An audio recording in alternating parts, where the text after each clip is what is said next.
price between 20 bucks and 100 bucks, it's kind of ideal. 20 bucks minimum, right? I wouldn't sell something for $3.99. Non-patented, trademarked, less than 100 reviews, non-brand dominated, small and lightweight, and non-fragile. So why, and we'll go through this in more detail today, but let me ask you a question. Why do you go after products that have less than 100 reviews? Yeah, Holly. Less competition. Yeah, less competition, thank you. If you're selling a product that someone's selling the exact same product, and they've got 1,000 reviews, and you've got your product, which your brother bought and your mum bought, and you've got 2 reviews, right? Who do you think they're going to flock to? They're going to flock to the one that's got 1,000 reviews.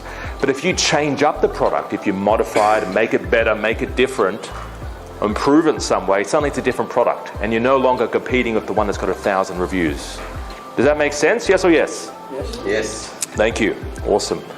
So we're going to go into more detail on these 8 must-have factors today. All right. And a lot of this stuff you've sort of heard before in the training and on the Monday trainings that we do. Who's been to the Monday trainings? Quick show of hands. My goal is to help as many people on this planet as possible. People that are positive, people wanting a positive change in their life, people wanting to start afresh, finding hot and trending products to sell online, and people wanting to make a positive impact for their family.